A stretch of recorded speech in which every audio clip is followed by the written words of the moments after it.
page turns, and welcome back to the channel. I'm Matthew, the man with a hat who reads. And we're looking back at the month that was. This is the June 2024 wrap-up, which included June in the Range. I didn't bring back the cowboy. I know you're all disappointed, but that's okay. I didn't have the time to get that self in character for that. Anyway, so let's look at the month.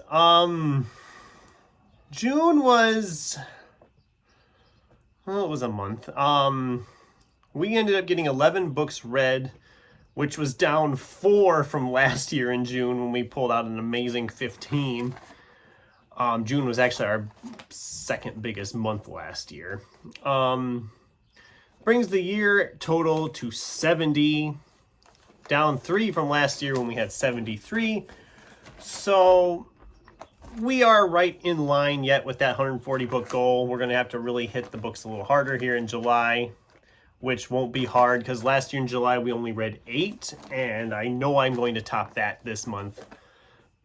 It's been a month. June has been a month.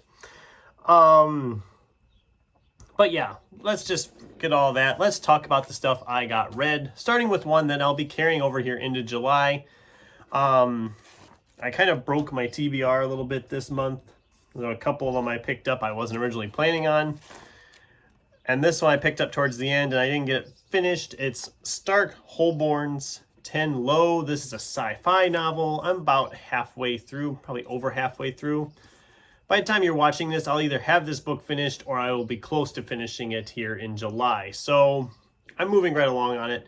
It's fine. I'm not hating it, but I'm not loving it either. It very much feels like a Star Wars or a Dune,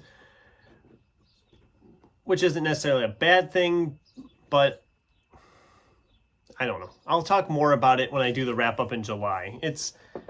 I'm enjoying it. It's sci-fi action, but I'm not loving it, so take from that what you will. That's the only one I had carrying over because everything else I had started, I got finished.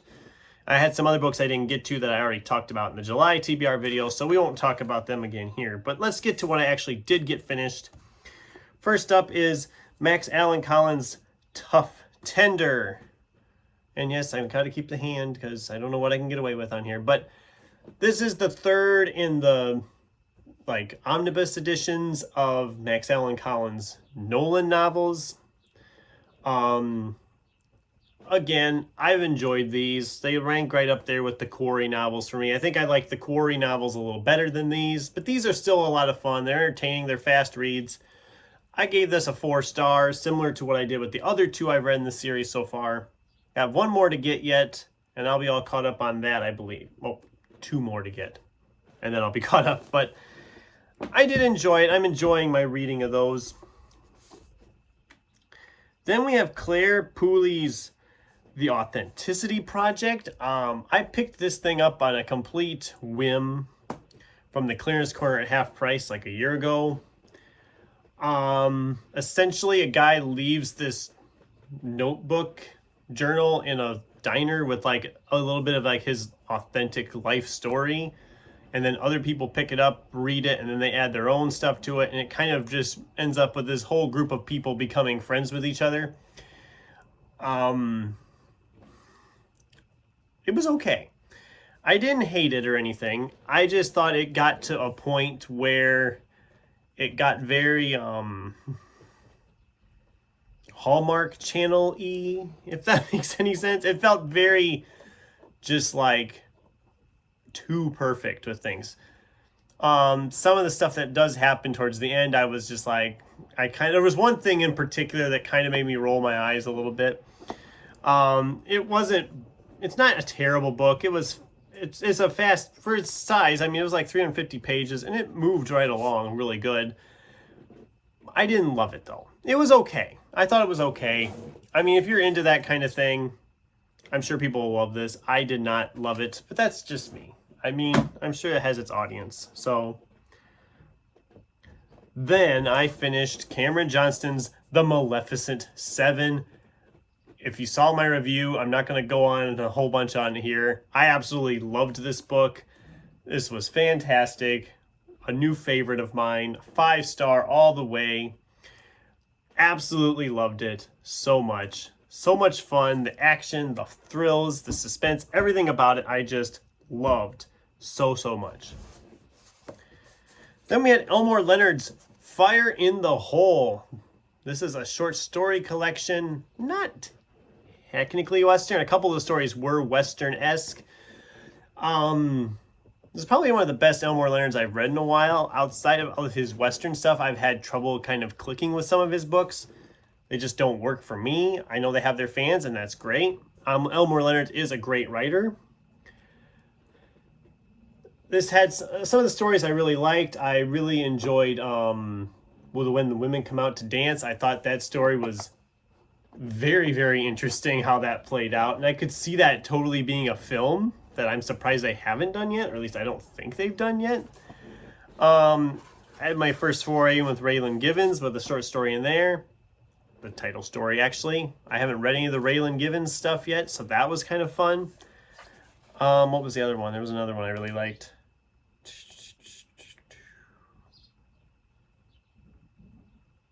Oh, Hurrah for Captain Early, which was kind of sort of Western. I really kind of thought that was a fun one, too.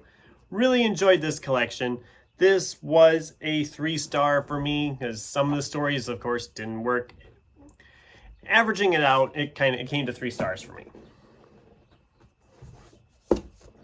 Then we have Thomas Cobb's Crazy Heart. This is the inspiration for the movie starring Jeff Bridges. I was going to do an adaptation discussion for this, and I didn't do it because I was afraid I would end up spoiling the ending of the book and the movie because they differ greatly. And I didn't want to spoil it for anybody, but that was my main talking point, was how different the endings were. Otherwise, it was a very faithful adaptation up to that certain point where it just diverts how the ending goes.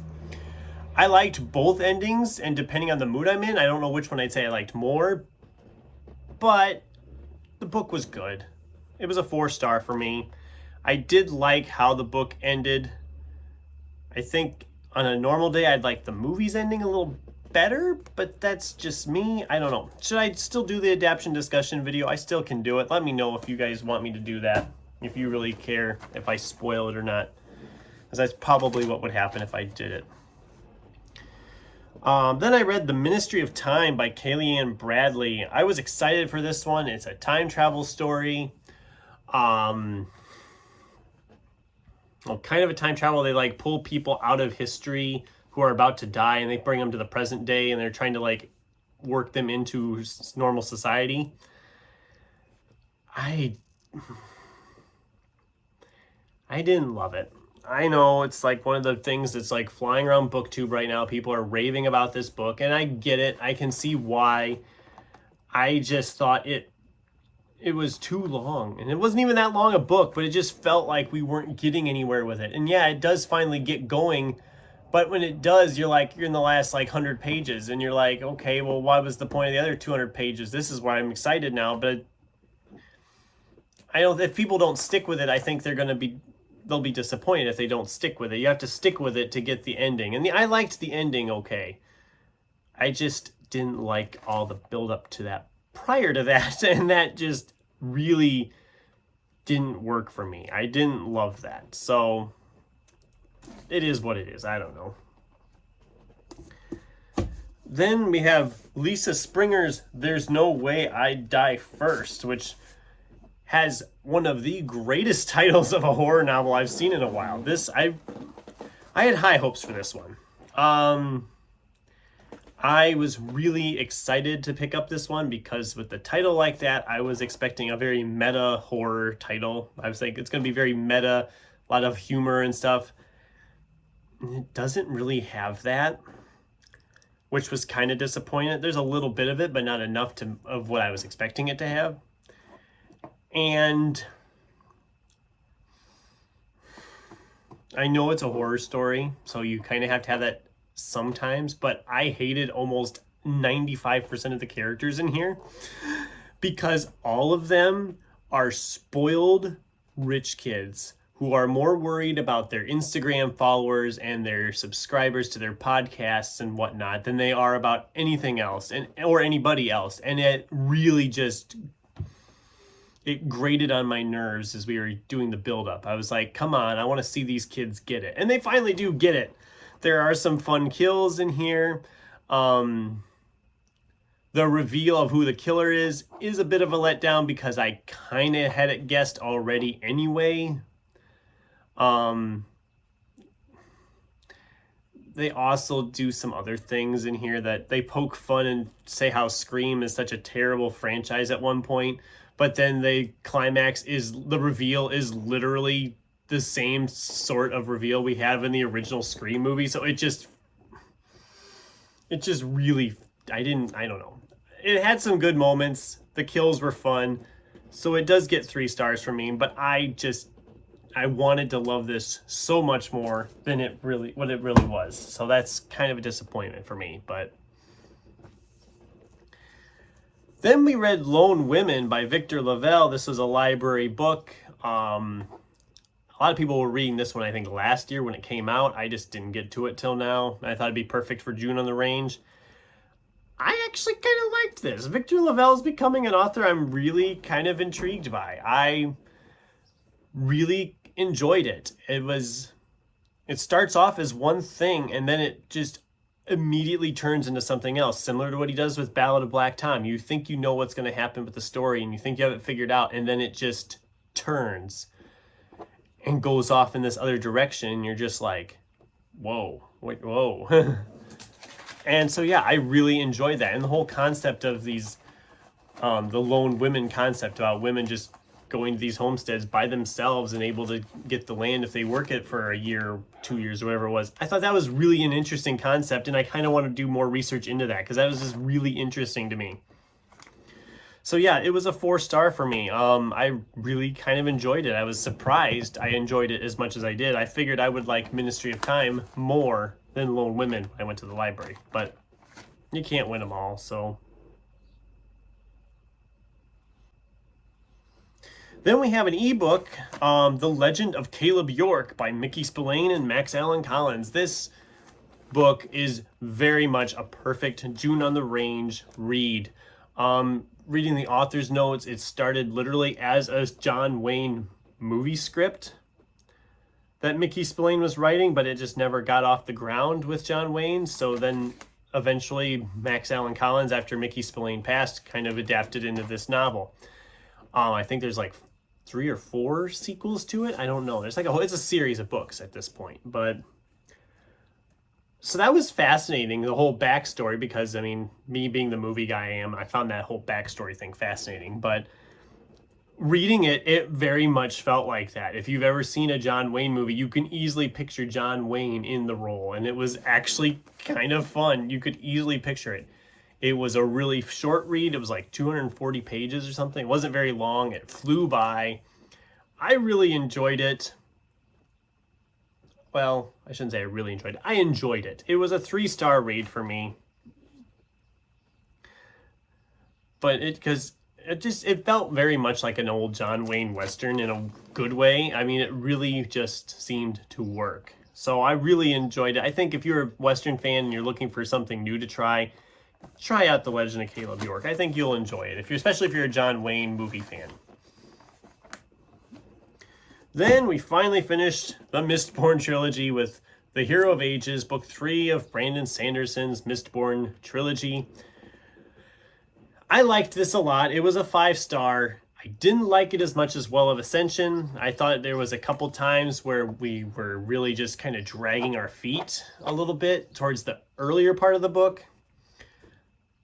Early to mid, I guess, when they're doing the whole siege thing. If you've read the series, you know what I'm talking about. When they're just sitting outside the city waiting around to whether they should attack or not. It just felt like... And I'm a big fan of the city. I was a big fan of Luthadel, and we're not there that much in this book, if at all. And I liked it okay. It was still really good. I still gave it 5 stars. I'll still keep it and probably read it again someday and probably like it more on a reread. Of the trilogy, it was my least favorite, but it's still really good. So take from that what you will. And then we practically sprinted on this. the last day of the month. We read like 200 some pages of this book to finish it. But it was Cormac McCarthy's All the Pretty Horses. My last one I had picked out for June on the Range, and I got it finished.